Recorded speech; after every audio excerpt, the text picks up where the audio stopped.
Hello everyone, मैं Sant Kumar Meena, assistant professor government college Mandphiya. Last class में हमने टॉपिक डिस्कस किया था म्यूचुअल फंड्स। उसमें अपन ने म्यूचुअल फंड्स की विशेषताएं देखी थी। म्यूचुअल फंड्स के जो प्रकार हैं वो पढ़े थे, जिसमें म्यूचुअल फंड्स कई प्रकार के होते हैं, जैसे म्यूचुअल फंड्स सीमावर्ती म्यूचुअल फंड्स हुआ, और भी म्यूचुअल फंड्स के स्कंद निधियाँ, स्टॉक फंड्स हुए, बॉन्ड फंड्स हुए, बैलेंस फंड हुआ। ये सब अपन ने कल पढ़ा था। आज हम पढ़ते हैं म्यूचुअल फंड्स के क्या महत्व हैं, म्यूचुअल फंड्स के महत्व कह दें या म्यूचुअल फंड्स के क्या लाभ हैं, ये आज हम देखेंगे। पहला म्यूचुअल फंड्स का लाभ है, यह बचत एवं निवेश के मध्य सेतु का कार्य करता है। म्यूचुअल फंड सामान्य जनता की छोटी बचतों एवं व्यावसायिक जगत की विशाल कंपनियों की निवेश संबंधी आवश्यकताओं के बीच प्रभाव सेतु का कार्य करता है, यानी एक इन दोनों के मध्य एक पुल का निर्माण, पुल की तरह कार्य करता है, दोनों को जोड़ता है। छोटे बचतकर्ताओं, निवेशकर्ताओं द्वारा किए जाने वाले निवेश पर निधियां निर्गमित क्षेत्र के विकास व वृद्धि में भागीदार बनाती हैं। दूसरा इसका लाभ है जोखिम का फैलाव। निर्गमित प्रतिभूतियों में निवेश अत्यंत जोखिमपूर्ण कार्य है, लेकिन म्यूचुअल फंड्स में निवेश से यह जोखिम कम हो जाता है। सामान्य निवेशकर्ताओं के पास सीमित मात्रा में धन होने से वह इतनी विविधतापूर्ण प्रतिभूतियों में निवेश नहीं कर सकता है जितनी कि म्यूचुअल फंड्स कर सकती हैं, क्योंकि पारस्परिक निधियां या म्यूचुअल फंड्स में अनगिनत निवेशक अपने धन का निवेश करते हैं। इससे इन निधियों के पास निवेशक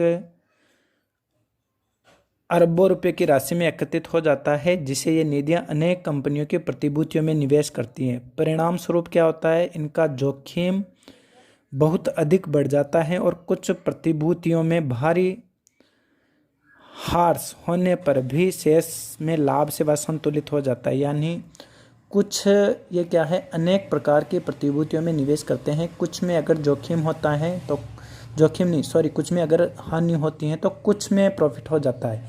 इससे क्या होता है, वापस जो बैलेंस है वह संतुलित हो जाता है, बैलेंस बना रहता है। तीसरा है विदेशी पूंजी आकृष्ट करना, attraction of foreign capital. Mutual fund केवल घरेलू मुद्रा में ही पूंजी नहीं जुटाती, वरन ये विदेशी निवेशकों को भी अपनी योजनाओं व इकाइयां प्रस्तावित करती हैं। देश में वर्तमान में 31 म्यूचुअल फंड्स में से 17 निधियां या 17 म्यूचुअल फंड्स में विदेशों की सहभागिता भी हैं। इन 17 में एक सार्वजनिक क्षेत्र की व 16 निजी क्षेत्र के म्यूचुअल फंड्स हैं। तो इनसे क्या होता है, इनसे विदेशी पूंजी को आकृष्ट होती है, विदेशी पूंजी को अट्रैक्ट किया जाता है म्यूचुअल फंड्स के माध्यम से। नेक्स्ट है दक्षतापूर्ण पेशेवर प्रबंध। म्यूचुअल फंड का प्रबंध स्कंद बाजार में निवेश की गहरी समझ रखने वाले पेशेवर विशेषज्ञों द्वारा किया जाता है, क्योंकि म्यूचुअल फंड्स में वही काम करते हैं जिनको इनकी जानकारी होती है। इस प्रकार जो निवेशक म्यूचुअल फंड्स में निवेश करते हैं उन्हें इन पेशेवर दक्षता का भी समुचित लाभ होता है, या उनका सुविधा मिलती है, उनकी सेवाएं मिलती हैं। नेक्स्ट है निवेशों में वृद्धिमानता, यानी ग्रोविंग इन्वेस्टमेंट। निवेश के सतत ग्रोविंग से, यानी सतत उसमें वृद्धि होने से म्यूचुअल फंड अपने नेट असेट्स वैल्यू में वृद्धि करती रहती हैं। अपने निवेश पर उत्तरोत्तर या क्रमशः मिलने वाले लाभों को विभिन्न योजनाओं की प्रकृति के अनुसार म्यूचुअल फंड या तो उनके सदस्यों में नियमित वितरित करती है, या उन्हें अतिरिक्त इकाइयाँ आवंटित कर देती है। या तो जो प्रॉफिट होता है उनको अपने जिनसे यूनिट्स खरीदी हैं या जिनसे जो उनके सदस्य हैं म्यूचुअल फंड्स में जो भागीदार हैं उनको नियमित वितरित कर देती है, या फिर उन्हें अतिरिक्त अगर पैसा ट्रांसफ़र नहीं करती या उनके सदस्यों में वितरित नहीं करती तो उन्हें अतिरिक्त वापस दोबारा यूनिट आवंटित कर देती हैं। इस प्रकार सामान्य निवेशकों में निवेश का मूल्य बढ़ता रहता है। नेक्स्ट है कोषों की सुरक्षा। म्यूचुअल फंड का भारतीय प्रतिभूति एवं विनिमय मंडल द्वारा नियमन व निरीक्षण किया जाता है।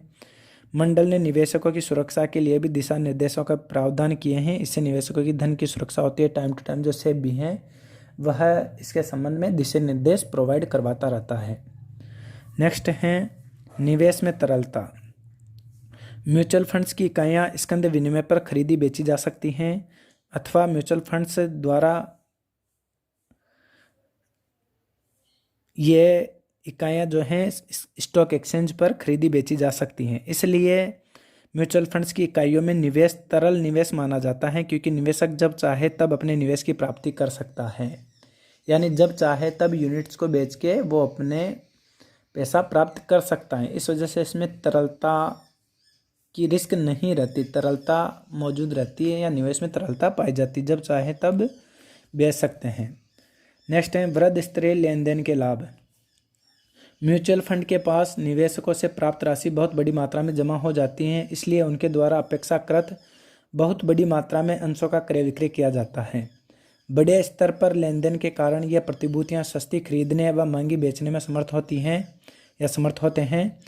इनके इस वृहद स्तरीय कारोबार से मिलने वाले लाभों का इनकी इकाइयों में निवेशकर्ताओं को भी लाभ मिलता रहता है। नेक्स्ट है स्थायित्व में योगदान। म्यूचुअल फंड द्वारा प्रतिभूतियों के सतत क्रय विक्रय से प्रतिभूति बाजार में गतिशीलता के साथ साथ स्थायित्व भी रहता है। अक्सर या सामान्य निवेश एवं सटोरिये तो हवा के रुख के साथ चलते हैं। किसी प्रतिभूति की वृद्धि की कीमत के दौर में वे उसका तेजी से क्रय एवं ह्रास के दौर में तत्काल विक्रय कर देते हैं। इससे प्रतिभूतियों के मूल्य में भारी उतार चढ़ाव आते हैं, लेकिन म्यूचुअल फंड्स अप्रत्याशित क्रय विक्रय से प्रतिभूति मूल्य में भारी घटा बढ़ी का खेल नहीं खेलती। यानी म्यूचुअल फंड्स में भारी उतार चढ़ाव नहीं होते, वरन व्यवस्थित क्रय विक्रय से प्रतिभूतियां मूल्यों को स्थायित्व प्रदान करती है। यानी म्यूचुअल फंड्स में जैसे शेयर मार्केट में तो क्या चलते हैं, शेयर मार्केट में दो टर्म्स होती हैं, दो वर्ड्स होते हैं, तेजड़िया और मंदड़िया। तेजड़िया क्या करते हैं, तेजड़िया ये अनुमान लगाते हैं कि शेयर के जो मूल्य हैं वह क्रमशः बढ़ने वाला है, और मंदड़िया ये अनुमान लगाते हैं कि आने वाले टाइम में शेयर के मार्केट जो शेयर का वैल्यू है वह गिरने वाला है। तो उनके अनुसार तेजड़िया और मंदड़िया बुल्स एंड बियर के आधार पे इनके शेयरों की खरीद और बिक्री हो जाती है, ये अनुमान लगा लेते हैं वो।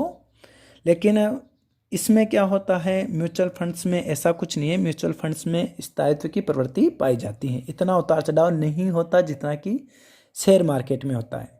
नेक्स्ट है निश्चित आवंटन। प्राथमिक बाजार में अभिधान पर आवेदित अंशों के आवंटन की कोई निश्चितता नहीं होती।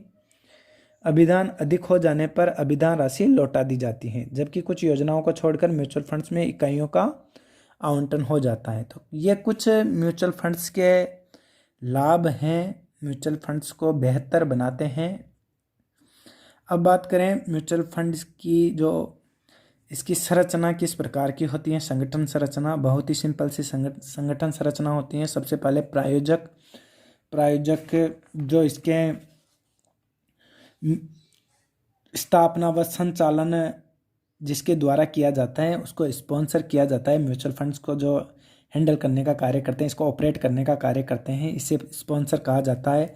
इनके नीचे फिर बोर्ड ऑफ ट्रस्टी होता है, प्रन्यासियों का एक मंडल बनाया जाता है। ये क्या करते हैं, ये कोष संचय करने संबंधी व अन्य नीतियों का निरूपण करते हैं कि जनता से कैसे क्या जो संचय हुआ उस संबंधी, और जो नीतियां हैं उनका निरूपण, इनकी क्रियान्वयन इनके द्वारा बोर्ड ऑफ ट्रस्टी द्वारा किया जाता है। इसके बाद एसेट्स मैनेजमेंट कंपनी, ये पूरा का पूरा जो म्यूचुअल फंड्स हैं ये एसेट्स मैनेजमेंट कंपनी की तरह कार्य करता है, और ये जो एसेट्स मैनेजमेंट कंपनी है ये निवेश नीति को क्रियान्वित करती है। जैसे जनता से पैसा आया, कोष का निर्माण हुआ, उसको किस प्रकार इन्वेस्ट करना है, वो सब कार्य एसेट्स मैनेजमेंट कंपनी देखती हैं। और लास्ट जो इसका स्तर है वो है कस्टडियन, प्रन्यासी, क्योंकि जो म्यूचुअल फंड्स हैं यह प्रन्यासी की तरह कार्य करता है। धन्यवाद।